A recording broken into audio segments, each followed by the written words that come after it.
ತಿಳಿಗನ್ನಡ ದ್ವಿತೀಯ ಭಾಷೆ ಕನ್ನಡ 10ನೆಯ ತರಗತಿ. ಮುಖ್ಯ ಪ್ರಶ್ನೆ 1. ಕೆಳಗಿನ ಪ್ರಶ್ನೆಗಳಿಗೆ ಅಥವಾ ಅಪೂರ್ಣ ಹೇಳಿಕೆಗಳಿಗೆ 4 ಆಯ್ಕೆಗಳನ್ನು ನೀಡಲಾಗಿದೆ. ಅವುಗಳಲ್ಲಿ ಸೂಕ್ತವಾದ ಉತ್ತರವನ್ನು ಆರಿಸಿ ಅದರ ಕ್ರಮಾಕ್ಷರದೊಂದಿಗೆ ಬರೆಯಿರಿ. तो आपको जो गैर मुकम्मल बयानात हैं, सवालात हैं दिए गए हैं, उनमें से 4 जवाबात आपके पास ABCD सीरीज के साथ में दिया गया है, उसको आप इंतखाब करके लिखिए. तो आप इसके लिए आपको 4 मार्क्स होंगे. तो कन्नड़ा जबान दुवम कसीर मुतबादिल सवालात के जवाबात आसान उर्दू जबान में वजाहत. तो चलिए शुरू करते हैं. हमारा पहला सवाल, सर्वनाम पदक के उदाहरण ऑप्शन हैं हमारे अवनु, बी बेडनु, सी काशी, डी जिंके.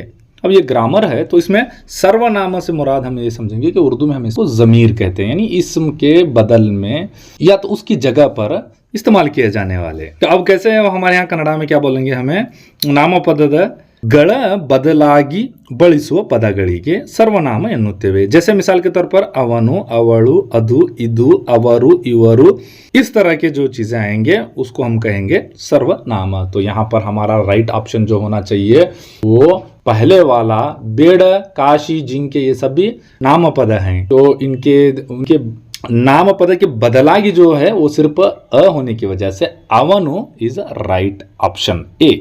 नेक्स्ट क्वेश्चन है हमारा, बेळगीतु पद ಈ ಕಾಲಕ್ಕೆ ಸೇರಿದೆ. तो यहाँ काल से मुराद यहाँ पर जमाना है, टेंस है. तो बेळगीतु ये लफ्ज को कौन से जमाना, तो हमारे ऑप्शन हैं वर्तमान काल, भूत, निरंतर, टी भूतकाल एंड डी भविष्यत काल. तो रहने के 3 काल है हमारे यहाँ पर, 4 देश है इसमें. तो इसमें से पहले वो निकाल देंगे. फिर दूसरा यहाँ पर बेळगीतु, ये देखेंगे वर्ड, ये क्या है, ये वर्ब है.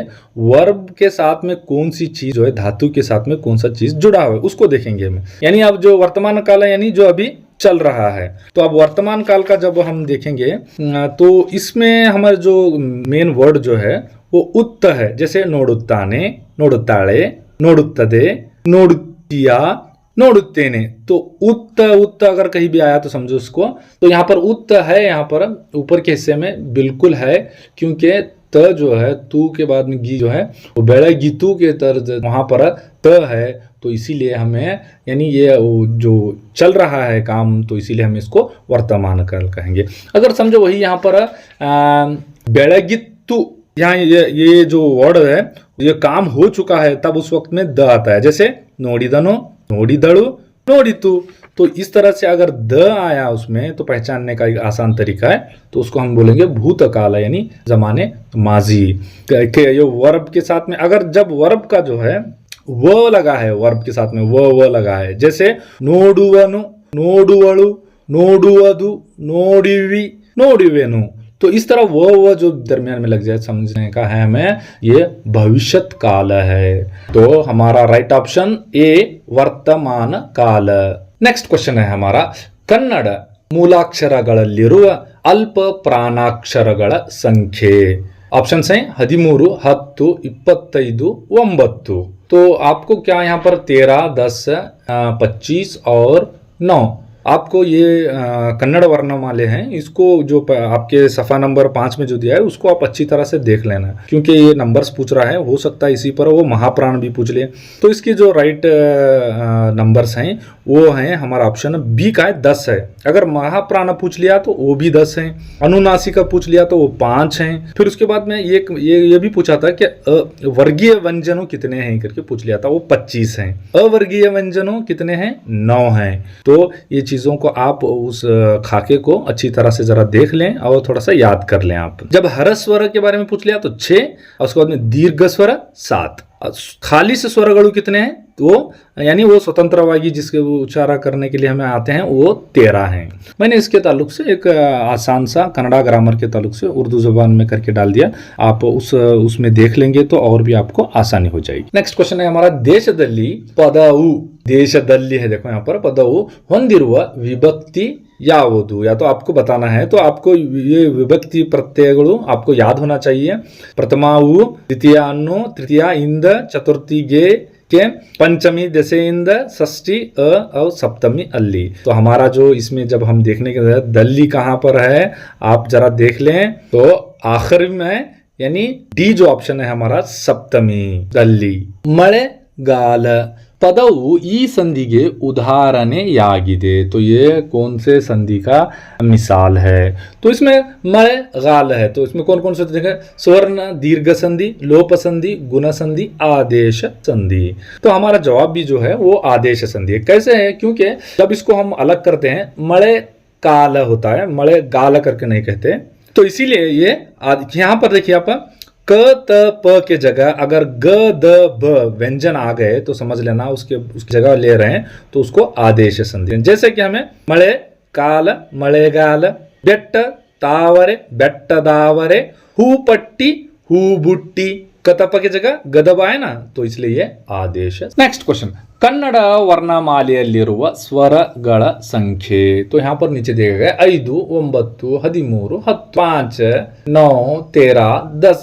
तो इसमें से जैसे कि लास्ट टाइम में बताया तो वो आप वो खाका जो है उसको आप अच्छी तरह से याद कर ले। तो हमारा यहाँ पर सही जवाब जो है वो ए है 5। तृतीय विभक्ति प्रत्यय ऑप्शन हैं अन्नो, इंद, गे, अल्ली। तो अभी हमने साबिका तौर पर ये विभक्ति प्रत्यय देख चुके हैं। तो अब हम सीधा इसका जवाब देखेंगे। ये तृतीय जो है वो पहले वाला है अन्नु। नेक्स्ट क्वेश्चन है हमारा अनवर्त नाम पद। तो इसमें से कौन सा है? विज्ञानी, रवि, ऊरु, अमनु। तो अनवर्त से मुराद यहाँ पर किसी एक चीज़ का हमें उसकी सिफत हो या तो उसका पेशा वाराना सलाहियत हो या तो किसी एक शख्स के खुसूसी सिफत को ही हम क्या कहेंगे? अनवर्तक नाम कहेंगे। अब मिसाल के तौर पर जैसे बहुत शाना रहा तो जान, शायर रहा तो कवि, इल्म में सबसे ज़्यादा आलिम रहा तो पंडित, इस तरह से। तो हमारा इसमें से कौन सा होना चाहिए? वो हमारा फर्स्ट ये ऑप्शन जो है विज्ञानी होने चाहिए। अब हम नेक्स्ट यहाँ पर देख रहे हैं बेन्नेलबु पदವು। तो ये बेन्नेलबु पद ये नीचे की कौन सी संधि से हुआ है? ए सवर्ण दीर्घ संधि, बी गुण संधि, सी लोप संधि और उसके बाद में डी यन संधि। तो हम इसको जब चेंज करके देंगे बेन या लबू, तो जब दो हरूफ एक साथ में जब जुड़ते हैं तो अगर मानी अगर खराब होते हों तो उसमें से एक चीज को निकाल दिया जाता है। तो इसीलिए हमारा जो राइट ऑप्शन होना चाहिए वो यहाँ पर सी लोप संधि। नेक्स्ट क्वेश्चन हमारा रूढ़ी नाम पदಕ್ಕೆ ಉದಾಹರಣೆ ಅವರು ಮಕ್ಕಳು ಚೆನ್ನಾಗಿ इंद्र। तो अब हमें रूढ़ी नाम पद क्या है इससे पहले हम ये देखेंगे। तो इसमें बहुत ही आसान सा एक है, बड़े कदीम ज़माने से चंद ऐसे अल्फाज जो क्या है आम तौर पर हम इस्तेमाल करते हुए हैं। जैसे मिसाल के तौर पर गंडसुरु, ಹೆಂಗಸರು, ಹುಡುಗ, ಹುಡುಗಿ, ಮಕ್ಕಳು, ಜನರು, दिन, ಬೆಟ್ಟ, समुद्र, ಕೆರೆ, ಹಳ್ಳ, ಗಿಡ, ಮರ, ಹೊಳೆ, ये सारी चीज़ें। तो इसीलिए हम जो कई कदीम दौर से ये नाम आज भी रायज हैं। तो इसीलिए यहाँ पर जो सही हमारा ऑप्शन होना चाहिए वो बी होना चाहिए मಕ್ಕಳು। नेक्स्ट क्वेश्चन ಹೊಂಬಾಳೆ ಪದವು ಈ ಸಮಾಸಕ್ಕೆ ಉದಾಹರಣೆ ಆಗಿದೆ। कर्मधारे, दिग्वु, तत्पुरुष, क्रिया। तो हमारा इसमें से सही ऑप्शन होना चाहिए वो है पहले वाला कर्मधारे समास। नेक्स्ट क्वेश्चन उಡುಗೆ ತೊಡುಗೆ ಪದವು ಹೊಂದಿರುವ ವ್ಯಾಕರಣಾಂಶ। तो उसमें से हमारे यहाँ ऑप्शन है नुड़ीगट्ट, द्विरुक्ति, अनुकरण्य, जोड़ी नुड़ी। तो इसमें से हम देखेंगे कि ये क्या है? उಡುಗೆ ತೊಡುಗೆ है। तो इसी तरह के अवಳಿ जवಳಿ, सिही कही, ನೋವು नलिವು, आदि अंत्य। तो इस तरह के जो बमानी दो अल्फाज या दूसरा न मानी और दूसरा नेक्स्ट थर्ड वन जो है वो मुखालिफ मानी आने वाले इस तरह के जो अल्फाज हैं उनको कहेंगे हम जोड़ी नुड़ी। तो इसीलिए हमारा ऑप्शन है लास्ट वन डी जोड़ी नुड़ी। नेक्स्ट है हमारा यहाँ पर बन्नी बन्नी एन्नुವುದು ನುಡಿಗಟ್ಟು, अनुकरण्य, जोड़ी नुड़ी, द्विरुक्ति।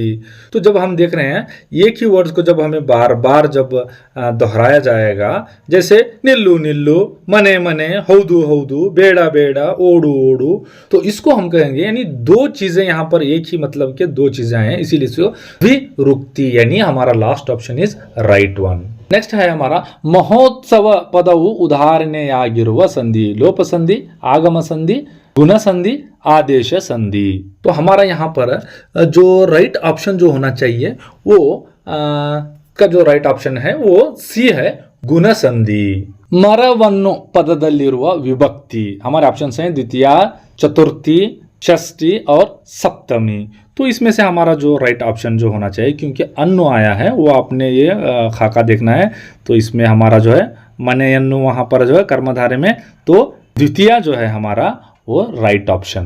नेक्स्ट क्वेश्चन, आरु सालुगಳುಳ್ಳ ಪದ್ಯವನ್ನು ಹೀಗೆ ಕರೆಯುತ್ತಾರೆ। तो कौन सा है यहाँ पर, यानी आरु सालु यानी 6 सालुಗಳು कतारों के। कंद पद्य ये षटपदी, ये प आने का था ट हुआ है, षटपदी, त्रिपदी, रगड़े। तो यहाँ पर कंद से मुराद यहाँ पर 4 जो है, 4 जैसे हमारे रुबाई में 4 होते हैं वो कंद है, और त्रिपदी से मुराद यहाँ पर 3 जो है, 3 इसके जो मिसरे होते हैं, और रगड़े से कोई मिसरा नहीं होता, या आजाद नजम की तरह जितना चाहे उतना खींचते चले जाओ। तो हमारा जो राइट ऑप्शन जो होना चाहिए वो मुसद्दसे हाली यानी षटपदी। नेक्स्ट हमारा क्वेश्चन है, ಆಗಮ ಸಂಧಿಗೆ ಉದಾಹರಣೆ। ಹಾಲು ಗಡಲು ಶಾಲೆಯಿಂದ ಮಾತಿಲ್ಲ महोत्सव, क्योंकि यहाँ पर हमने महोत्सव देख लिया है तो ये गुणसंधि हुआ था, तो इसको हम काट देते हैं। उसी तरह यहाँ पर हम देखेंगे एक मातु अधिक इल्ला, मातिल्ला। उसके बाद में हालु अधिक कड़लु, हाल गड़लु, यहाँ गदब कतप। तो आदेश, तो इसीलिए हमारा जो राइट ऑप्शन चुने। यहाँ आगम किस तरह से हुआ, शाले अधिक इंद, यह कार्य आया हुआ है तो यह आदेश होकर आया है, इसीलिए हमारा चाहिए बी। नेक्स्ट क्वेश्चन है हमारा, मासाबी मैसूರು दसरा ನೋಡಲು ಹೋದಳು। तो इसमें से ಈ ವಾಕ್ಯದಲ್ಲಿರುವ क्रियापद, तो इसमें वर्ब आपको फेल जो है वो पहचानना है। इसमें ಹೋದಳು, दसरा, मैसूरू, मनीषा। देखो दसरा, मैसूरू, मनीषा क्या है, ये इस्म है, ये सर्वनाम है, तो इसीलिए यहाँ पर हमारा जो वर्ब जो होना चाहिए वो ए, ಹೋದಳು, गई थी। अब हम नेक्स्ट देखेंगे यहाँ पर क्रियापदದ मूल रूप, नामपद, क्रियासूचक, धातु, अवयय। तो इसमें से कौन सा होना चाहिए, देखो क्रियापदದ मूल रूप, वर्ब का जो है वो सबसे जो बुनियादी चीज है वो उसके बाद में बनते हैं ना अल्फाज, उसे जुड़कर, आगे पीछे जुड़कर। तो ये कौन सा है यहाँ पर बताया, इसको हम क्या कहते हैं कन्नड़ा में, धातु कहते हैं। सी ಕೆರೆ ಕಟ್ಟೆ ಪದವು, यानी अब आपको बताना है कर्मधारे समास, अंशी समास, गमक समास, द्विगु समास। तो हमारा यहाँ पर केरे कट्टे 2 मिलाकर आए हैं, तो बस इतना ही से, यही से भी हम इसको जान सकते हैं वो द्विगु समास।